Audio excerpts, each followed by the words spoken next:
Hey everybody, this is Jason Ostrowski, and welcome to another episode of the Everything Real Estate Podcast. In our last episode of 2025, we'll be touching upon a topic that every agent should care deeply about and can be a major driver for your business, and that is how to get found online. My guest this week is Sharif Hatab, team leader of Team Sharif Sells from our Fox Roach Robbinsville office. Sharif brings a rare blend of IT, marketing, and real estate expertise to the table, and that background shows up in everything he does. His approach to SEO, branding, and online visibility is disciplined, systematic, and incredibly intentional. Sharif's strategies have helped him and his team stay ahead of the curve by mastering Google SEO and adapting daily to how consumers search, engage, and choose agents online. In this episode, we'll break down what actually works, what most agents misunderstand about online visibility, and how to stay relevant in a digital world that never stands still. So let's dive into this week's episode with my special guest, Sharif Hatab.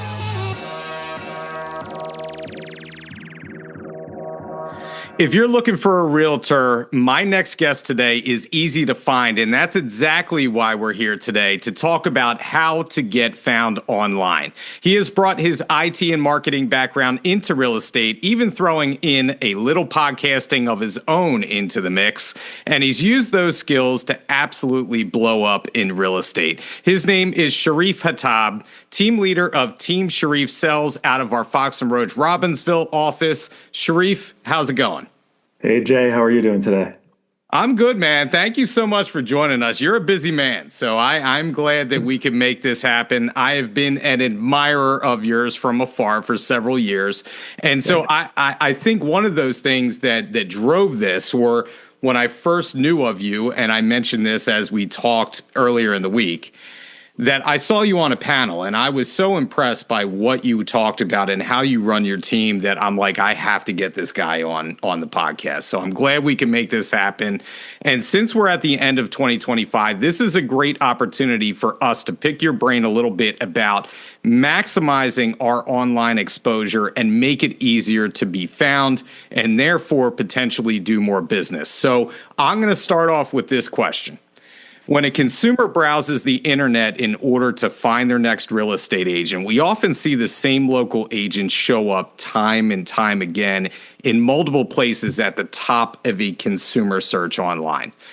I want to know what those agents in particular are doing and understanding about getting seen on the internet that is better than other agents are doing. Totally get that. I mean, great question. But really what it comes down to is agents that you see consistently at the top understand that visibility is not just luck, right?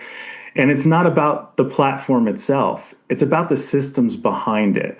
So really the agents that show up on top understand that Google's looking for authority, relevance, consistency across the board, not just on Google itself, right? And that means that your website, your business profile, your reviews, content, social platforms, backlinks, that all comes into play. And it's really what the factors are that help you rank on those sites.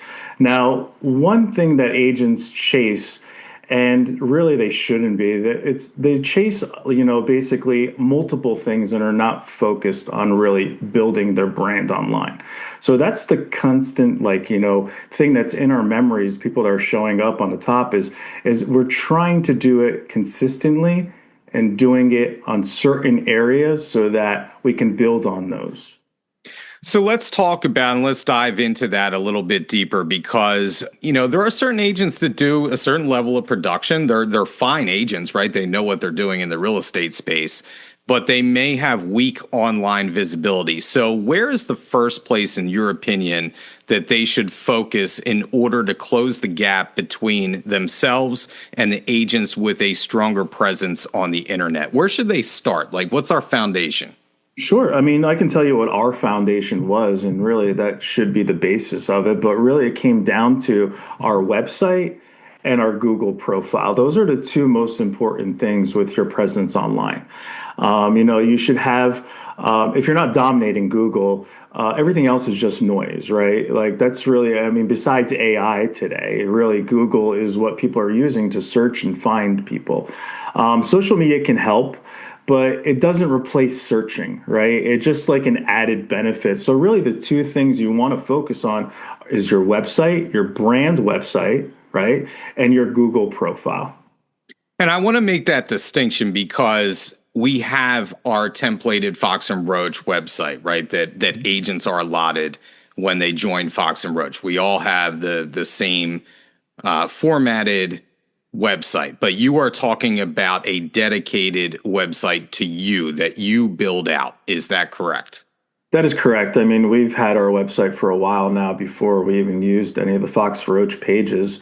It's sharifsells.com and it's built on WordPress. It's something that we control internally. We're able to update as needed, which we do regularly, especially with blogs, pictures, relevant information that people are searching for because it all helps with SEO.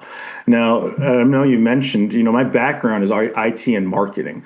So it's something that I knew how to do prior, and I just implemented it into my real estate business, and that's when it really shot off. I know that with your background, you know how to think about these things. For me, like I have someone that I hire in particular to think about Google for me and to also do my personal website, which is ostrowskiteam.com. So that leads us into our next question, because you had mentioned earlier content, and kind of what content gets things going online for you. So what particular type of content, you had mentioned blogs previously, is performing best for you to gain online visibility? What content is out there that you're gravitating towards? And is there one thing that stands out to you above the rest right now? Yeah, I mean, content that we're really, concentrating on is just relevant information, kind of localizing a lot of that information. We've been doing recent blogs about what to do for the holidays locally. We have blogs that are top performing blogs that talk about the direction of your home because it was a question that we just kept getting from our consumers. So really, that's the type of stuff that we're really putting on informational wise. We're also updating our Google profile. That's a lot of people, what they do is they just, set it up and then forget about it. But we update it on a consistent basis.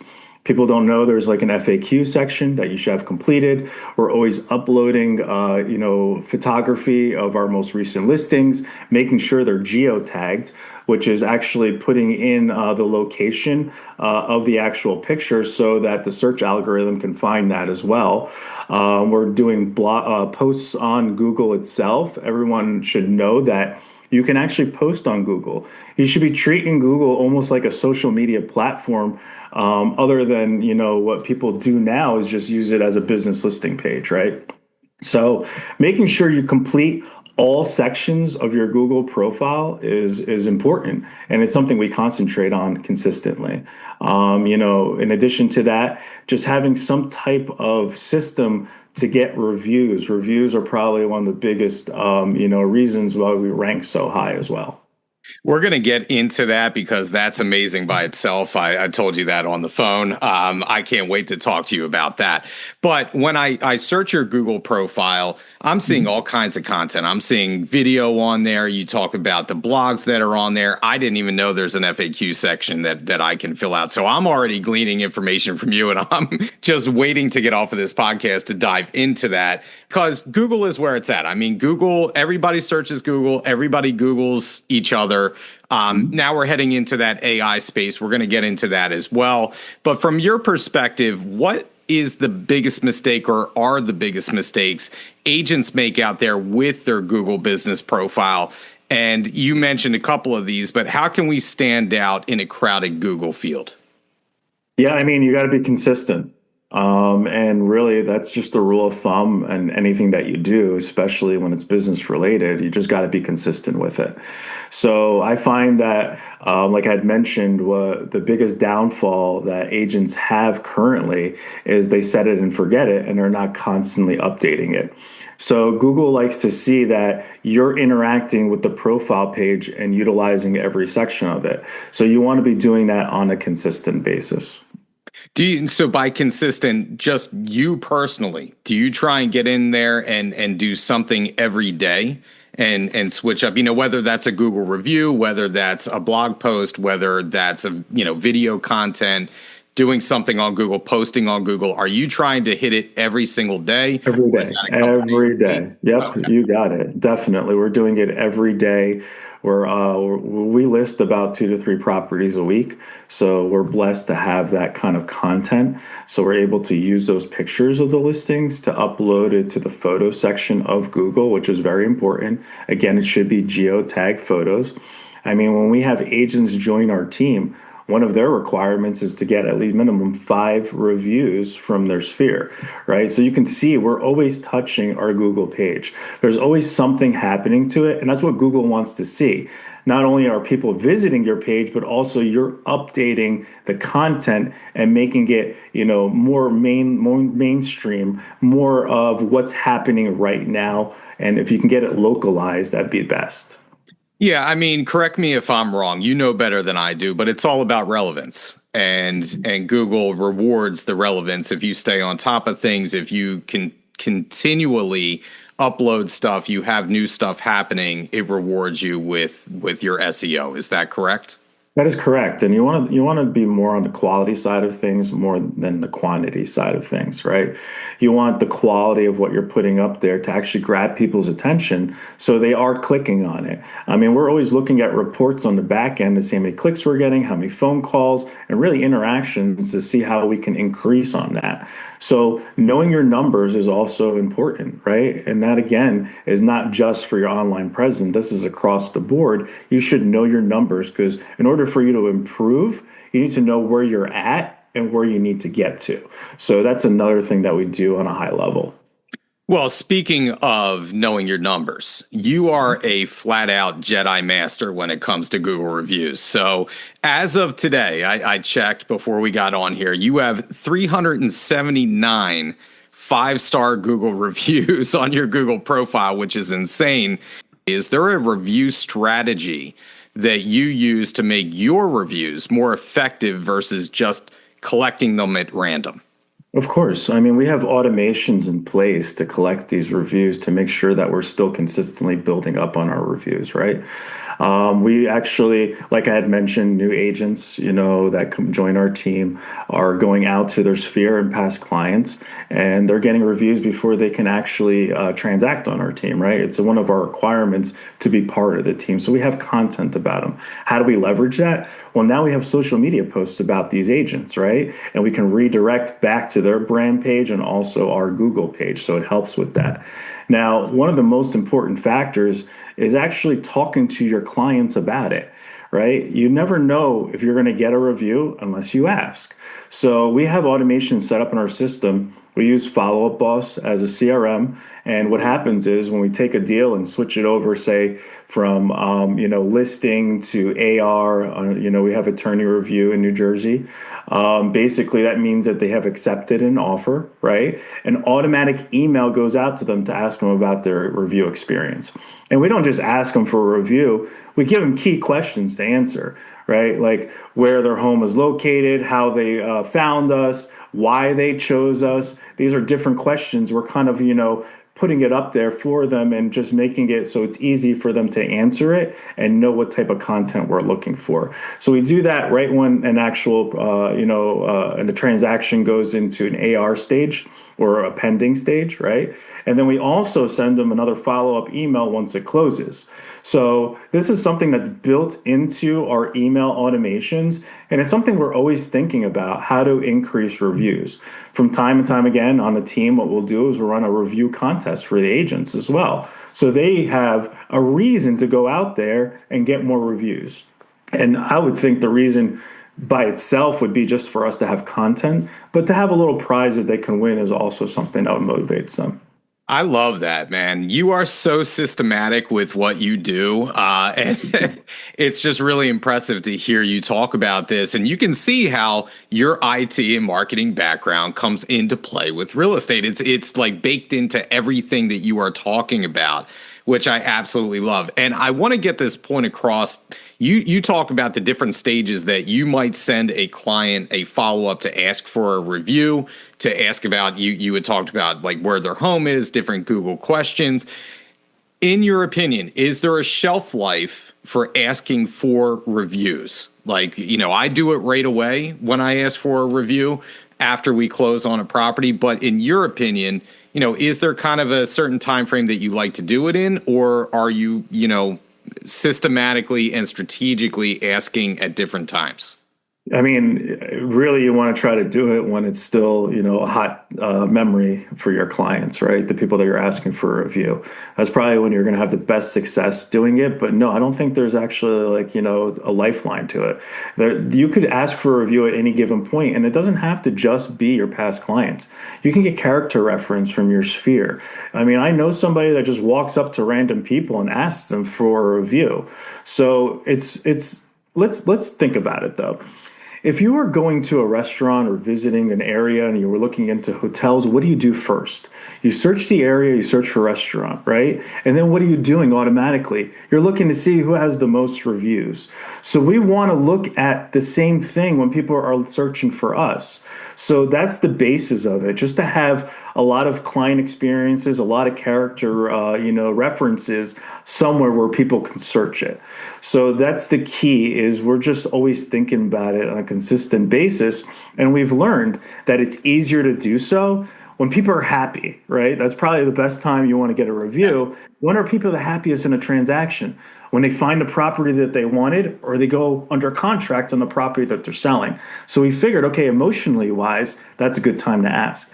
Another time that they're happy, when they actually transact and close the transaction, either purchasing a property or selling it, is also a great time to do it, right? Because that's the happiest they are. So those are the times that we have the best success with.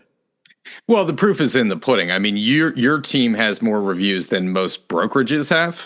Yeah, we compete with brokerages. Now you're a brokerage within a brokerage, but yeah, you're competing with other brokerages that may have hundreds of agents in the office. So, I mean, it's really impressive. So most agents or I should say many agents, rely heavily on social media. How do you think agents should think about the relationship between social platforms and search engines like Google? Yeah, I mean, the fact of the matter is, Google's the place where people search for things, right? Social media just complements. It's great to get the word out through social media, but when people are actually searching, they're going to Google. For instance, if you were to post something on social media, if someone were to be keen to that topic and they want to actually know more about you, they're going to go ahead and jump off of social media and then search you on Google to figure out, okay, is this person real or not, right? So I think, it's always good. We post 3 to 5 times a day on social media, but we're usually redirecting to our website or some more other online platform where we're getting more hits, right? So that's really the case when it comes down to optimizing your online presence, is understanding how to use both tools, right? So I use social media as just a way to complement our search platform or our digital presence on Google itself. So you're talking about, posting a lot, doing a lot of things on Google. Do you have a dedicated person to help you with these items? And do you stack these items? Like, do you record these videos, maybe Monday morning, and you're, recording, say, 5 at a time? Or do you try to video stack in terms of content to push out later? Yeah, definitely. I mean, normally, 2 to 3 days a month are content days. And then every Sunday I do my own podcast as well, which we cut up and make reels out of. So we definitely stack it up, and then things kind of relate to each other. Like we actually have a social media committee on the team. It's a few agents that get together to figure out content. They produce the content, they throw it out in our Google chat to the rest of the agents and post themselves. We take that content sometimes and we'll make an email template out of it. We'll make a blog out of it. And in return, we'll make an actual team post out of it as well. So everything relates, and we're trying to get it back to the same page on our site. So we're increasing the views on our site because I'm always conscious about our search engine optimization. Yeah, what you're describing, content begets content begets content. Like you're in all these different places and you have all these different tentacles like all over the place is how I envision you online. And Yeah. that's what it takes to stay at the top like you do. So have you changed or tweaked your online strategy over time in order to continue to stand out? And what should agents be doing differently today compared to even, say, 2 or 3 years ago? Yeah, I mean, it's definitely developed over time. If you look at some of my older posts or videos, they're lower quality, right? We didn't have a videographer at the time.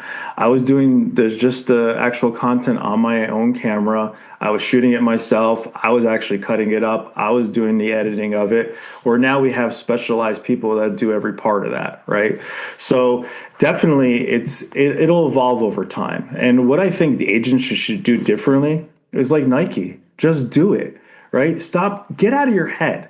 Stop overthinking the process and actually just do the tasks. It'll eventually get better with time. Like the podcast, I didn't always have a podcast setup. I didn't have a professional camera that I always used, but that develops over time.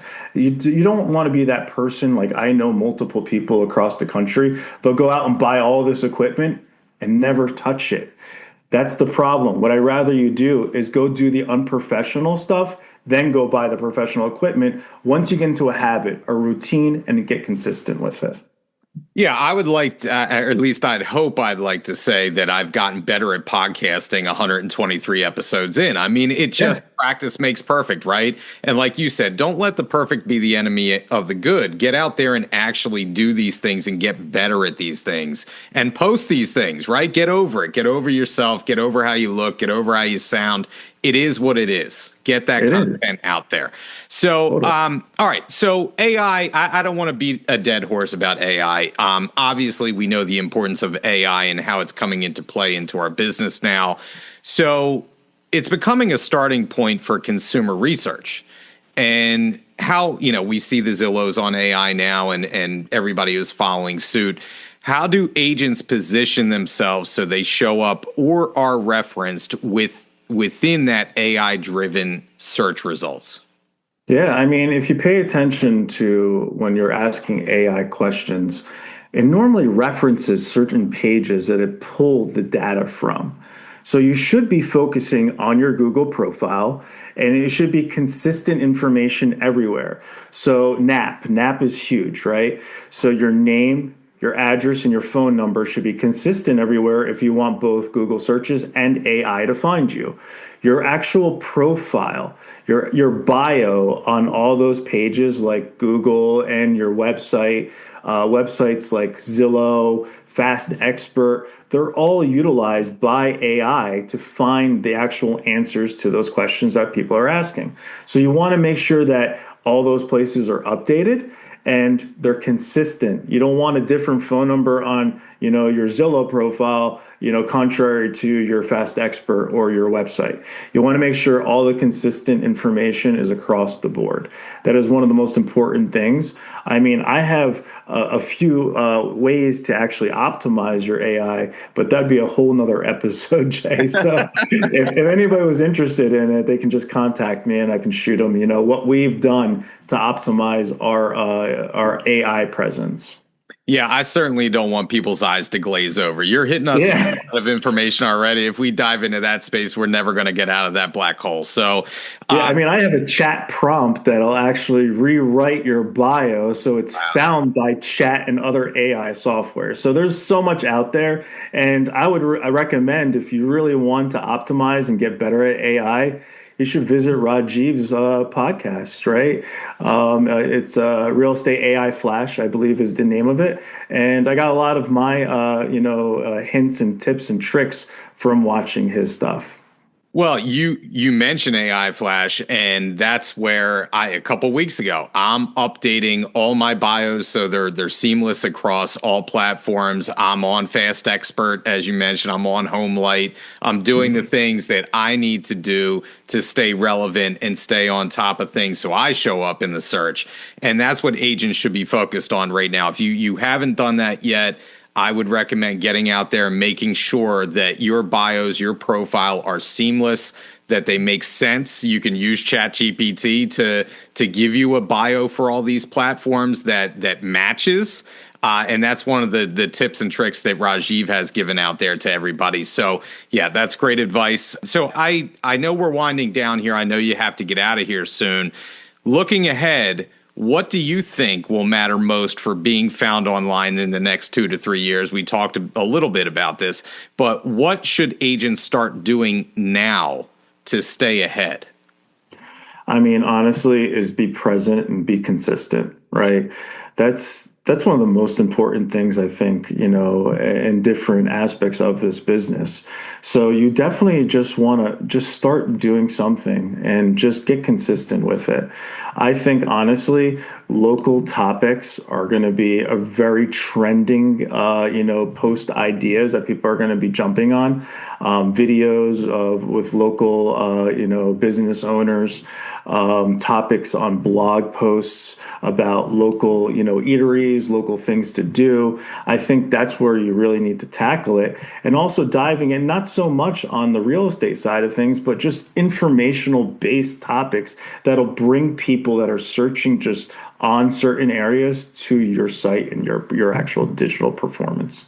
That's great advice. Yeah, everything is hyper local, right? The more hyper local that you can get, the more you're going to drive people to your stuff online. So, you have your own podcast, and so you're no stranger to the podcasting field. What have you learned from your time podcasting, and what has it done for your real estate business? Because I know what it's done for mine. What has it done for yours? I mean, I get it a lot of time when I see people randomly, they'll tell me about an episode that they watched or a reel that took them to the podcast itself, right? So, with that being said, we just provide a lot of content to other agents out there to help them. So I've gotten a lot more interactions from agents. We've picked up agents to join our team through doing the podcast as well. So that's really what the best strength I find, only because for our podcast, we picked an avatar, and our avatar was a real estate agent that was struggling. So we talked to a lot of those people through the podcast now. Yeah, I mean, I can't tell you what it's done just for me personally. It's meeting people like yourself, right? And across our wide network of agents within Fox and Roach, we're encompassing 3 states. It's enabled me to meet some really impressive people and to have you on the podcast so other people can hear your message, which is just absolutely invaluable what you're putting out there right now. So, all right. I'm going to end this on this question. I'm going to end the podcast on this question. Since you come from an IT background, does it particularly drive you nuts when you're in a crowded real estate seminar and all the phones are supposed to be silenced and off for that seminar, and inevitably someone in the crowd gets a phone call, interrupts the whole event as the owner fumbles to try and silence their phone in vain, and they can't seem to get the sound turned off? Is your first instinct, coming from an IT background, is your first instinct to go over there and help this person, or does it send you into a murderous rage? I mean, I always want to help people, right? But I just think that you should know, if you're in some type of a group atmosphere or presentation setting, you should have your phone off or on silent. I can tell you personally, I never have my ringer on, so I never have that issue. And I used to have a coach in the past that every time in a presentation, if a phone would ring, he would answer the call, right? And he would say something along the lines that would embarrass the person that actually got the call. Or he would take the phone and just run through the contacts and just play phone roulette and call random people out of the phone just so other people in the room got the point. You don't want to play with it. But I've had it happen to me. We do masterminds on a regular too. We invite local agents, and we teach them about certain topics that are trending. And it's not the most professional thing when you're sitting there listening to someone and then your phone starts to ring. So yes, I would try to help them, but I would be annoyed at the same time. You're a better person than I am. That sends me through the roof, man. I just want to go over and smash that cell phone. I'm sorry. So anyway, Sharif, this has been awesome, man. I am so happy that we had you on because I personally, selfishly, can take some of the information on here, apply it to my business, and I know that all of our listeners can do the same out there. So, Sharif, where can we find you online if people want to look you up and find more out about you? Sure. I think the best place is on our website or social media. It's sharifsells.com or just at Sharif Sells, and you'll find us on social. So that's probably the best way. Just reach out to me. If you have any questions, feel free to shoot them over. I have no problem with that. All right. Awesome, man. Well, thank you so much for being so generous with your time. And hopefully you and I will cross paths at some point in time. You're in PA from time to time, so who knows? Maybe we'll end up doing a deal together. Maybe, or we'll refer you a deal. Our first ChatGPT lead that we got, it's someone that came through, that found us through ChatGPT, is a 1031 exchange. They want to sell their house in Cherry Hill and buy something in Philly. So Jay, answer your phone when we send you that. Hey, Philly. man, absolutely. I'm your guy. All right. And vice versa. I appreciate it, Sharif. Anytime. Nice talking to you. That was the podcast this week with Sharif Hatab. Some great information given by Sharif in this episode. Instead of giving you my takeaways from this episode, I would rather take this time just to say thank you. We are at the end of 2025 already, which is hard to believe. We are heading into a new year, and I just wanted to say how incredibly grateful I am for all of you who continue to listen to this podcast. We are over 5 years strong and running. We are 123 episodes into this podcast, which is hard to believe. And I want to thank each and every one of you that has been there from the beginning, or even if you're a new listener. It is truly an honor to do this for all of you, and I hope that you get something from each and every episode that we put out. So happy holidays to you and your families, and we will have some changes that we will be making on the podcast that I think you will like in 2026. So stay tuned for those, and we'll see you in the new year. Well, that's it for the podcast this week. We will be back in another couple of weeks with a new topic, a new guest, and as always, if you want to hear something that we haven't covered yet, please reach out to me, jason.ostrowski@foxroach.com. And if you haven't liked or subscribed to the podcast yet or left us a review, please do so. It helps us to reach more people. Once again, this is Jason Ostrowski saying stay safe out there, stay selling, and we'll catch you in the new year and on the next episode of the Everything Real Estate Podcast.